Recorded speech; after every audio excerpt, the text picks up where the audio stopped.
Good evening, everybody, and welcome to the Big Toon Chat with myself and Stephen. I've got from Geordie Talk. How are you doing, Stephen? You all right? Yeah, I'm all right, yeah. I've had a good day. Excellent.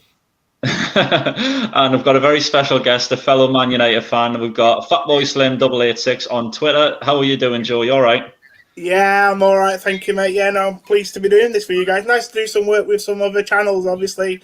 And normally a lot of stuff that I do is obviously orientated around my own club. It'll be interesting to hear what you guys have got to say about Newcastle and about the game at the weekend. I'm sure we'll have a lot to say, but don't you worry, we'll try and cram it all in. So yeah, just going off the game at the weekend, obviously Man United coming off the back of a well-played 4-0 victory last night over Real Sociedad, who I thought was going to put up a much better game than what they did. How do you see the game panned out at the weekend?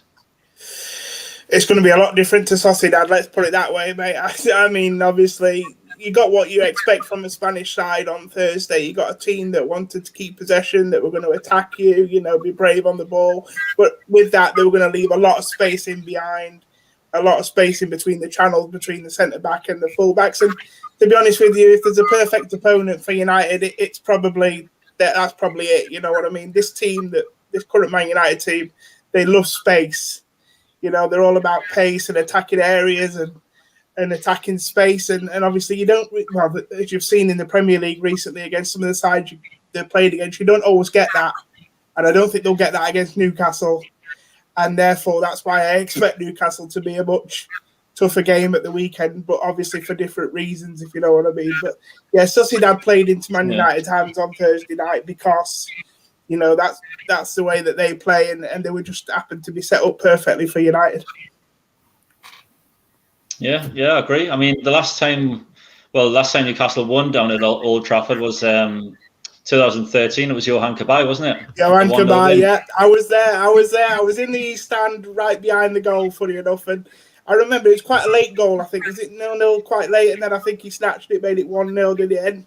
I remember the Geordies at the time were singing his name all game because I think in the midst of that, he was in a great run of form for Newcastle. He was playing really well. He looked like he was going to become a real cult figure at St James's. And I remember he was going to go. Goodbye, Michelle. Absolutely loved him. Yeah, great player. Lovely sort of creative midfielder. Yeah. Yeah, I mean, we have played quite a few games at Old Trafford now, and the one that stands out for me is the 2018 one where we were 2-0 up and then we got beat 3-2 because the referee got in touch with Alex Ferguson at half-time and says how many minutes you want added on. You know what I mean? So he says, he just picked a number out and went, 7. Let's put 7 on at the end. And then Sanchez popped up and won it, didn't he? So, I was at the training. We're having some banter tonight, lads. I love it. But the funny thing about that game is all the way through that day, the day before that day, that game was billed as Jose Mourinho's last game. If he'd have lost that game at United, he was in the midst of a terrible run. All the rumours from a lot of the journalists was that he'd be sacked after that game. Obviously, we were 2-0 down after about 20 minutes, and it looked like this was the end of Jose. And the team obviously found something from somewhere and prolonged his stay. I don't know whether that was a good thing or a bad thing, really. Yeah. Well, I was on a training course for a week down in Cardiff that week, and it was a Saturday afternoon, I remember it, and the Welsh guy came over to us and says that we were 2-0 up inside 10 minutes, and I thought, shut up, you're having a laugh. Yeah. Unbeknownst to me, half-time, I'm thinking 2-0, God, he wasn't lying, and then 3-2, I was just absolutely devastated. I couldn't believe it, to be honest with you. But yeah, I mean, we have had some great memories down at Old Trafford. We haven't been the most successful team, but I just hope that we turn up on Sunday night and give you a right good game. I mean, we're going through poor form at the minute. I mean, 2 wins in 15 is just absolutely atrocious. Stephen, what do you think? What do you think will happen on Sunday evening? Well, and I think Joe's have been a bit too. I can't think of the word. Magnanimous, I think. I think Man U's nailed down for another win, to be honest, because I can't say Newcastle getting anything from it. just the way we have under Steve Bruce, the tactics, the formation, rumours of going back to a back five again. I mean, against Chelsea, playing Dwight Gill on the right wing for 65 minutes, I mean, he did absolutely nothing. So, we still got injuries. No of Callum Wilson, which is a big miss. No of Fabian Schär, which is another big miss. And Mankato, I can say your wingers are going to have a field day against Emil Kraft because he's absolutely atrocious at right back. So I think when you win... I think I appreciate you saying that. Obviously, I'm being magnanimous, and obviously, I'm on your channel, so I'm going to be respectful. Of course, I am. But I do think the way that you guys will set up. If you look at how United have struggled this season, it has been against teams that are below block. Look at West Brom last weekend. Look at Sheffield United when they come to Old Trafford, played 5 at the back. You're going to sit back, and problem is when you put everyone behind the ball against this United team, even though they've got the likes of Bruno Fernandes now, and they can bring people like Juan Mata in. We're not the best team when we have to sort of break a team down. You know, what we want really is for teams to come on to us and give us something to counterattack. And as you boys know, with the way that Steve Bruce plays at the moment, there's not going to be a lot for us to counterattack off. So that's why I do sort of, maybe not a win for you guys, but I could see you, scraping out some sort of draw if we're not quite on the ball. I think that's, just because of the way you're going to set up. Yeah, I mean the way I hope he sets up is 5 at the back, because I can't see we're getting many chances in this game. I really can't. Looking at, I mean, your defense is quite inconsistent at the minute. I mean, you've got Harry Maguire, then you've got Lindelof. I mean, Harry Maguire's 80 million. Lindelof wasn't that much. I mean, you need to get a central defender in to match the quality of Harry Maguire, and I don't think Lindelof is the answer. I don't think Bailly is the answer either. So I mean, if we can get up the pitch and maybe cause a few problems in the top end of the pitch, but when I say 5 at the back, I don't mean start with Kraft, because I wouldn't have him anywhere near our team. He is atrocious.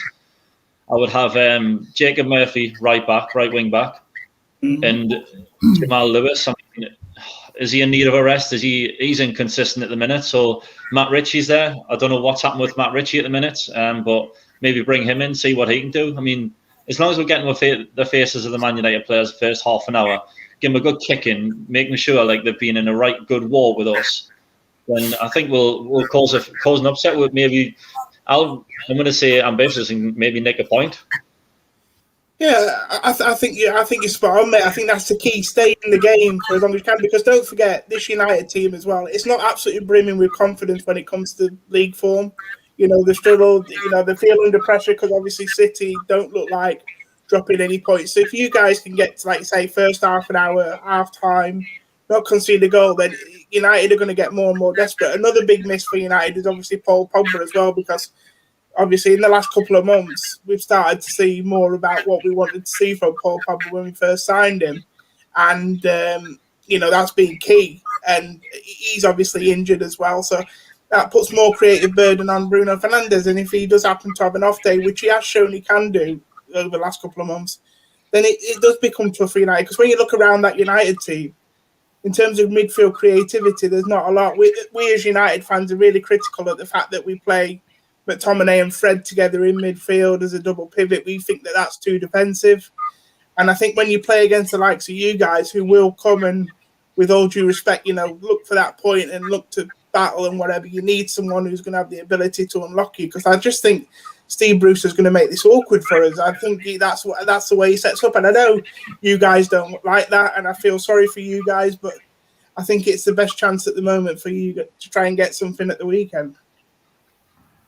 Yeah. Stephen, what's your thoughts on that? Yeah, man. He's... well, I know we're going after that, trying to have a go.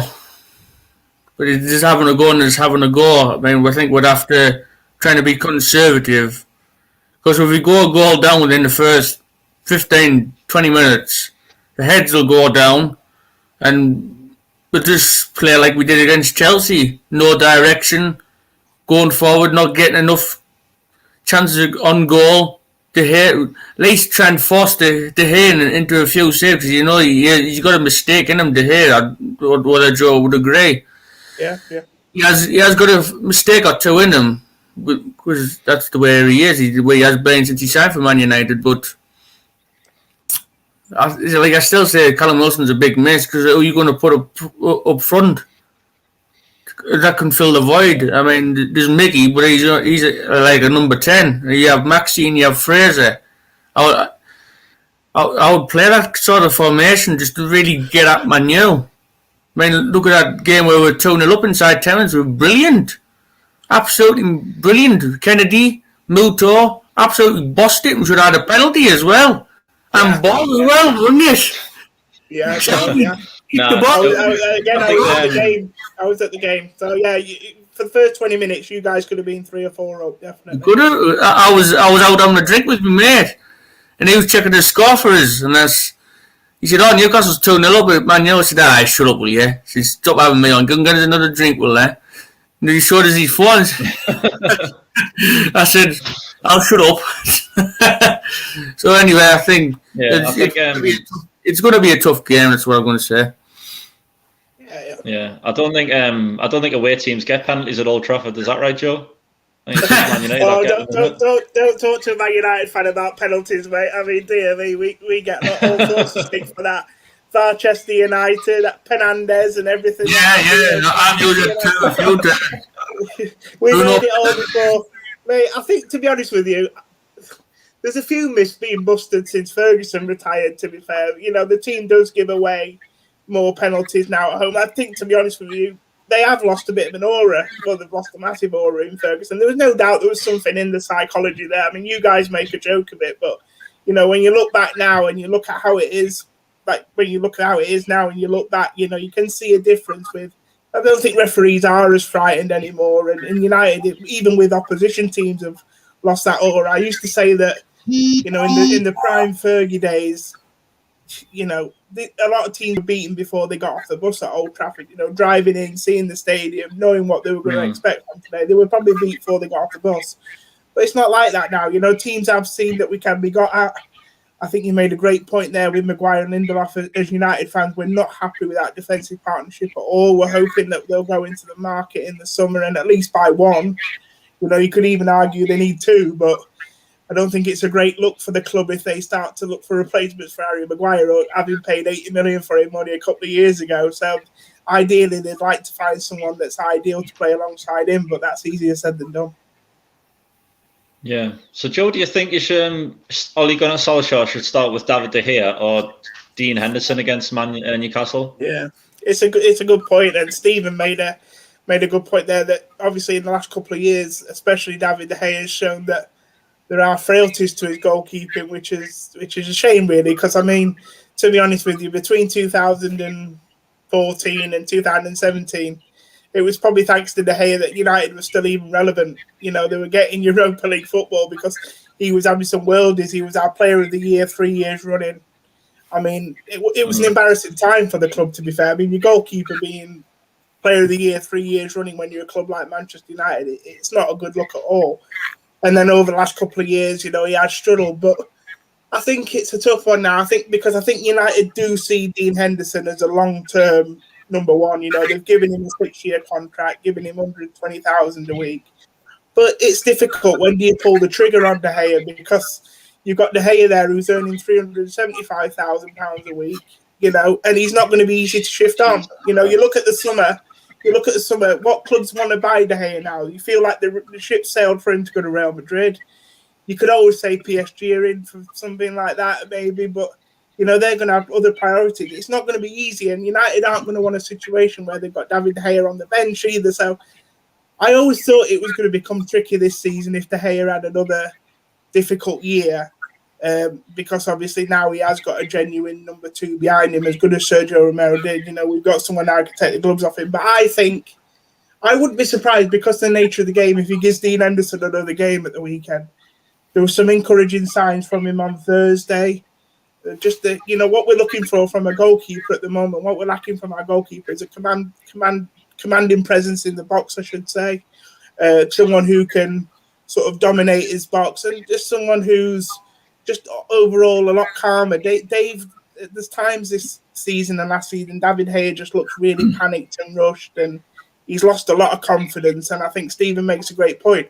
if you're Newcastle, you shoot from distance. You know, he has got one in him, and he's dropped balls from long distance. He's dropped balls from short range. But you know, if it is going to be difficult for you Newcastle to get close to the goal, test him from long range. Get Andy Carroll in between set pieces. Put people on him, because that's where people have had success as well. You know, Andy Carroll, if he played against us at the weekend, if you guys get cornered, he'll be a right nuisance for the hair. I remember him being a nuisance in a game against West Ham once when he was a West Ham player, and you know, I think he could be a real avenue for you, especially up against our centre backs as well, because putting Carroll up against Lindelof is no contest. So if I was you boys, I'd be looking to start Carroll at the weekend. Yeah, I think, Stephen, we could probably agree with that comment where he says that just having a commanding presence in the box, and I think a lot of Newcastle fans are calling for Martin Dubravka to come back. Is that right? Yeah, I mean, you know what you get with Martin Dubravka. I mean, Darlow's done well since he's come in, but you say you know what you get with Dubravka. He can command his box, he can calm the defence down, he can pull off save after cracking save. I mean, last season he got the most saves in the league, which is that was kind of like unwanted record, I would say, on his CV. Well, I wouldn't think he'd want that sort of thing. I would think he'd mind clean sheets, yes, pulling off the odd fantastic save, which you know he can do. I would bring him back in, because you know he's our number one, and you know he's the better one for claiming. Is Darlow tends to flap. If the corner comes in, he tries to come and punches and he misses it completely, and he has to rely on the defence to bail him out.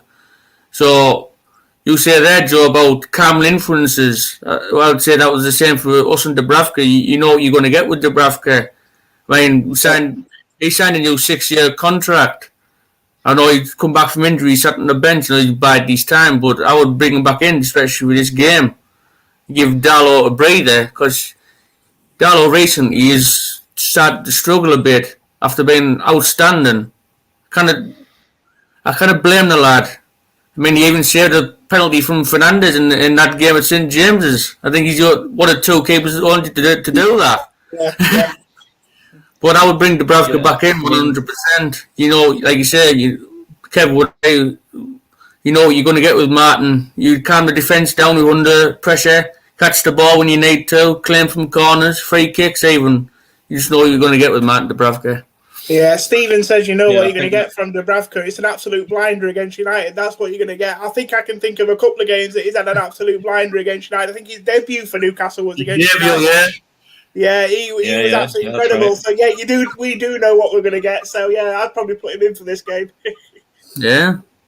Oh well, I think Joe, I think you beat us to that comment, so we'll just move on with that subject, eh? So let's talk about Man United obviously are in good. I think Man United are in really good form at the minute. They're unbeaten in the last 6, and I mean the last defeat came at Sheffield United, and I think that was a bit of a shock result given where we are in the league as well. We weren't expecting that to happen, so we thought that's not a good result for us. And then looking over yesterday as well, 4-0 in Turin against Real Sociedad. I mean, that's pretty good going in a rich, good game of form. So, can you play the same way against Newcastle team? And with Mikel Merino, don't forget, who left Newcastle to go to Sociedad. I loved Mickey Merino. I'm still bitter that he left. 10 million release clause. He insisted on that deal. That being put in, signed him on loan. I think he played one game. We signed him permanently. He was brilliant when he played. Merino, he was brilliant, and he's doing great things at Sociedad. So I'm saying, sorry to cut you off there. I just wanted to get that in. I think that's right. No, it's a good point to make. I can hear myself there. I don't know if it's one of you guys. I'm not sure. Anyway. I think that's what you get with these Spanish players, these foreign players. They put these buy clauses in so that if they don't like the English weather, they've got an escape route back out. And I think that's probably a little bit what it was with Mikel, to be fair. He probably didn't fancy the fresh air of the northeast. And, I think we've seen a couple of players who have come over, especially under Rafa's time. Was it Hosselu was another one who Oh, God. Promising moments, scored some decent goals, and then, but eventually you just look at them and you think, are you up for this? A lot of them just don't look up for it, do they? There was a time when you boys spent a lot of money on French players as well, if I remember. Obviously, we talked about Dubai, and people like Tovan. I mean, Tovan's gone on to make a great career for himself back over in France, and obviously it just didn't happen for him at Newcastle. Yeah. Really interesting. But I think that's the thing, isn't it, with these players? They want these buyback clauses because they think, look, if I don't quite settle here for whatever reason, if I get homesick, it's a way out for me, sort of thing. But going back to what you say about our form, it's interesting that you say 1 defeat in 6. I think you're being quite kind there, Kev, because actually when you look at the results, there's been a draw against West Brom in there. There's been a really disappointing 2 points dropped against Everton, obviously at home in the very last minute with that absolute crazy last-minute goal that they conceded to Calvert-Lewin, where you're looking for Maguire to do better, you're looking for De Gea to do better, you're looking for everybody to do better, basically. So that's where the stats sort of skew it. They'll say obviously 1 defeat in 6, but that defeat was against Sheffield United at home, which was, again, like you mentioned, that was disappointing. The form's an interesting one because, it doesn't really tell the whole story. I just think the signs of this United team that it's tiring now. I just think that they obviously, up until Christmas, they had a great run. They took advantage of everybody else being slightly off the boil.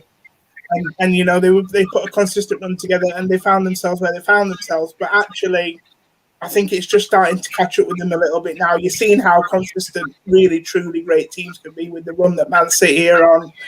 And I think there's been 1 or 2 times over the last month or so where he's tried to sort of rotate Bruno, tried to leave him out, tried to, bring him off the bench, rest him early.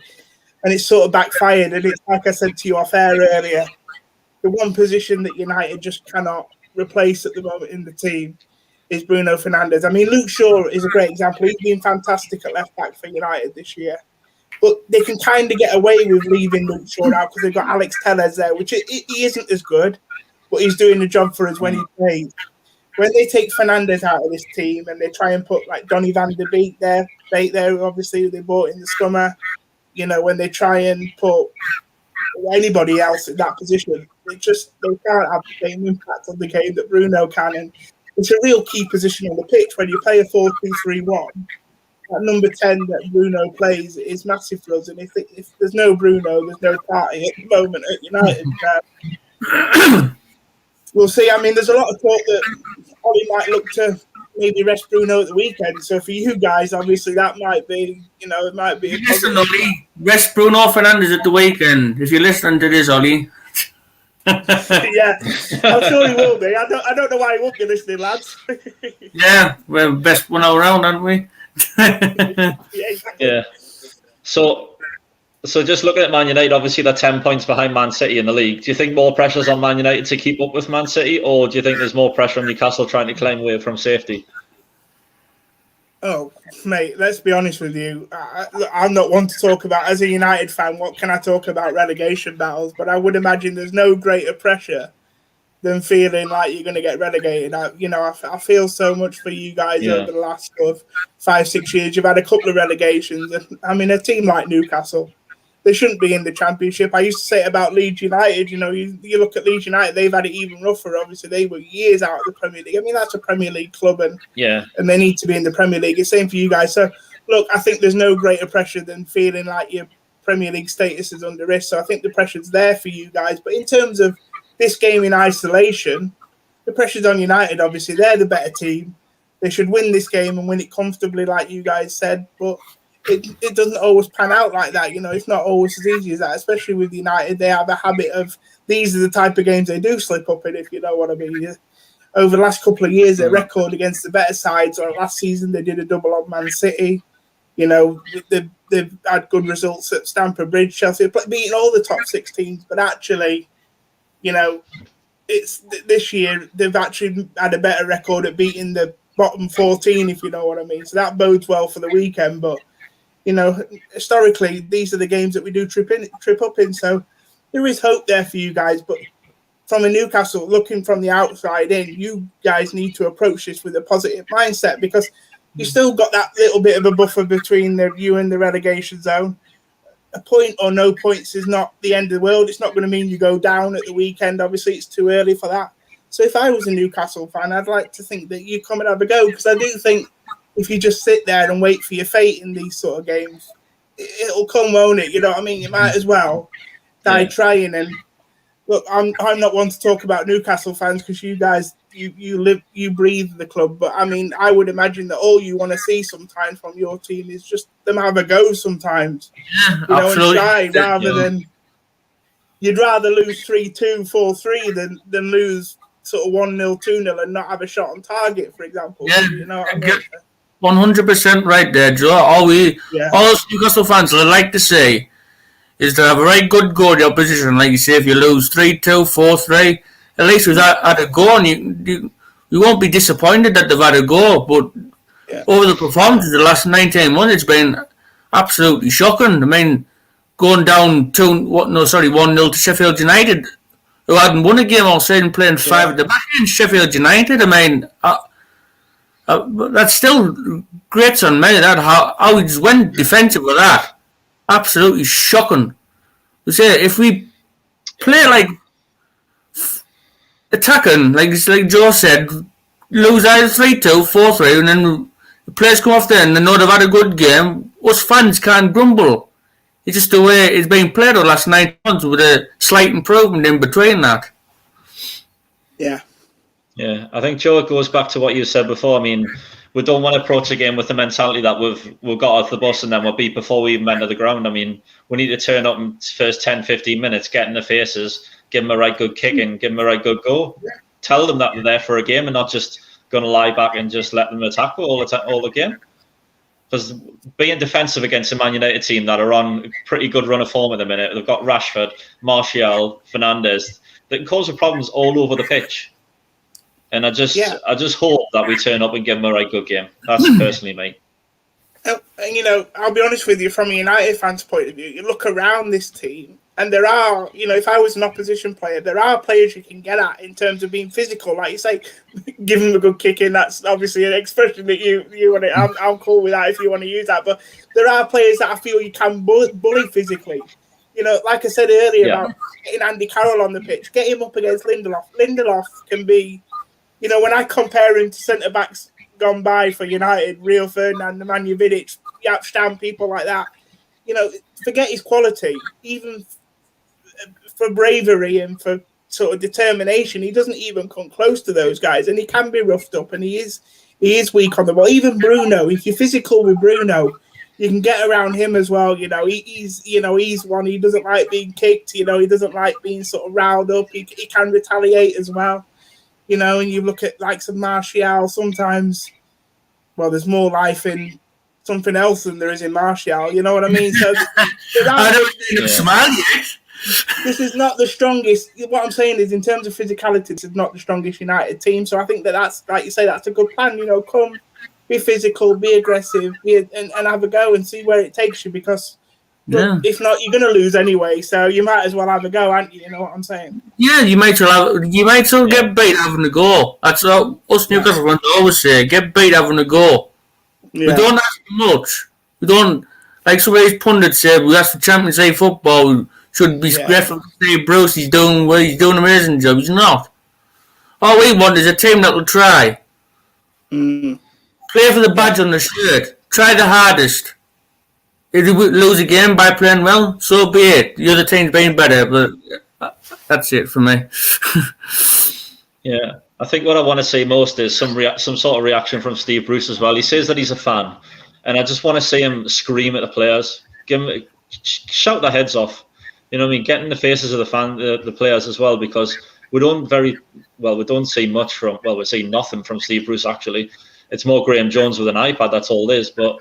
Him and Graham Jones on the side of the pitch getting at the players, like rallying them up for the game. That's what we want to see. And if we see that and the players give them a good game, then, you know, we're not going to complain. But it's when the fact that they sit back, they don't try and attack, they're not playing much. Steve Bruce is standing there with his badge upside down, his hands in his pockets. I mean, it's just not what you want to see as a Newcastle fan. No, to be honest with you, I mean, obviously, Stephen, you probably best to comment on this than me, but I'll be honest with you, if I didn't know that Steve Bruce was a Newcastle fan before, I wouldn't have guessed he is watching him in the job, to be fair. Again, like you, I don't know whether Father Time's catching up with him a bit and he just hasn't got the energy for it anymore, but he seems to be lacking some sort of spark on the touchline. I wouldn't say he was ever sort of a character that was up and bouncing up and down and whatever, but he used to have a bit more passion about him when I've seen him in charge at Aston Villa and at Hull City and places like that. He did used to have a bit more. He looks very dragged down by it all, and obviously you said you've got, is it Graham Jones. I think he's a Newcastle fan as well, isn't he? I think so. Yeah, obviously he's bringing a bit. He's a bit younger than Steve, and he's probably bringing some passion in there. And there has been some sort of, like, last couple of games, there seems to have been some sort of improvement in terms of energy and desire. But, I mean, Stephen, I don't know what you think, mate, but I have noticed it with Steve Bruce on the touchline. He just looks tired and dragged down by it all. Well, yeah, I tend to agree with that, Joe. I mean, before Graham Jones come in, you watch Steve Bruce on the touchline. We were getting beat out in our 1-0, 2-1 or something like that. He just stands with his hands in his pockets, not bellowing instructions down, not telling the players where to be, what position they have to be in, nothing like that. But since Graham Jones come in, that performance at Everton, that I think arguably that was our best performance of the season. The way you still stood with hands in his pockets, Dave Bruce, and he's given Graham Jones the muckiest of looks known to man.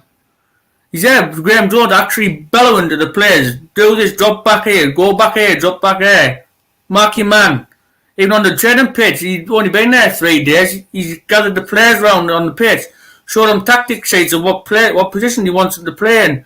Some players would like to see a bit visual thing on the sheet to say what you're going to do, what the job's going to be for that certain match. It's all down to Graham Jones. People will argue with you till the cows come home that it's Steve Bruce who's orchestrated all this, but it's not. It's Graham Jones who's done all this. He's instilled that confidence in the players that they know they can go out. Whereas attacking game, trying to get something, brings players over, has a word with them in their ears. He's saying against Southampton, brought Maxi over to have a little word in his ear, tell him what to do next, give a bit of instructions. I reckon if he was to get rid of Bruce, he'd be the interim manager. I think we'd do a great job. He wouldn't be anywhere near his relegation battle, that's for sure. No, it's a great point you make. I was just going to say that. The bright side is if they do get rid of Brucey, then the chances are Graham Jones will get the job permanently, and you never know, that might be a blessing in disguise for you boys, especially just to get you through till the end of the season. You could have a good finish, and then did they do something similar with John Carver, was it, when he was assistant? Yeah, don't talk to me, John Carver. I know, but I mean, I remember he sort of got a bit of a bounce though from the players because again, he was a Geordie lad, wasn't he? I think supported the club. It's almost with him. Lost 8 on the spin, and he comes out in that stupid press conference. I believe I'm the best manager in the Premier League. Absolutely ironic statement to say that to the media. I feel I'm the best Premier League manager in the league, and he got absolutely crucified for it. Who the right man says that for a caretaker manager? Yeah, no, it's an interesting one, isn't it? But there you go. He wouldn't be a Newcastle fan if he want a character, mate. Oh no, yeah, you want to be a character, yeah, but there's a character and there's taking on you know what. I know what you mean, mate. It does have people laugh and joke, but it's no fun for you guys, is it? To be fair. Sorry. Yeah. So, Joe, can I get a prediction for Sunday's game, please? Oh, I hate making predictions because they normally go wrong. So maybe if I predict that you guys win, then we might win for a change. Because whenever I predict us to win, it never seems to right now. No, if I'm being honest, guys, I think Matty Longstaff will pop up with one because he always likes a goal against us. So I think I can see it being 3-1 probably. I think Matty Longstaff, he'll probably play his one game of the season that he plays against us, mate, and he'll get his customary goal, and then yeah, I think we will win the game. But I mean, like I said to you earlier, I wouldn't be surprised if it could easily become a drab 0-0. Interesting, Stephen. Any thoughts on that? What's your predictions? Yeah, I hope we can keep the job 0-0. As little chances as possible. I'd absolutely over the moon with a 0-0 draw at the moment. But me and Kevin know, as well as the Newcastle fan base, that won't happen, like, because as the game will go on, man, you'll get more desperate and desperate and desperate. And I can still say in United winning, I would probably agree with what Joe said for the prediction of 3-1 to Man United, but my head would say 1-1 to 1-1 draw or something like that is what I would say. My head, but my heart would agree with Joe. I think Stephen was bang on earlier, Kev, just to say as well, an early goal is so key in this game. I think if United do score early, it could get really messy for you guys, because obviously Steve Bruce's plan will have to go out the window then. He'll have to try and look for a goal. And then, like I say, that's when you start getting spacing behind. And if there's one thing that this United team thrives on at the moment, it's spacing behind, especially when the likes of Rashford and Greenwood are playing. Yeah, I was just about to mention that. So I was going to go with 1-1. And if we're still in the game after 60 minutes, you've got to look at the players that you can bring off the bench. I mean, what's the chances of Greenwood starting? You've got that Amad Diallo as well. He looks exciting as well. So you've got a really, really good bench compared to ours. We haven't got much compared to what you've got. But I'm going to stick my head on the line. I'm going to go 2-1 Newcastle. I'm going to go with a surprise result of 2-1. Fingers crossed anyway, but I've got to keep the faith. Yeah, definitely. It's a Newcastle channel. You've got to be positive. Yeah, exactly. That's what I'm saying. So I'm not going to go with Stephen's mucky little 3-1 prediction there. No way, nah. I'm going to go 2-1. I think Stephen's being kind because I'm on the show. That's what it is. He's just being kind because I'm here. I mean, me head's saying 2-1, but you just never know with these sort of games. It can go either way. So I'd be happy with a draw. I would. Yeah. Cool. Over the moon with a draw. Great point. Well, I'm going to wrap it up now. So, Joe, thank you very much for making the time to come on and join us. Stephen, thank you very much as always. And if you liked what you've seen, please hit the like button down below. And when you're there, next to it is a subscribe button. So you may as well hit that as well. And we'll see you on the next video. Thank you for watching.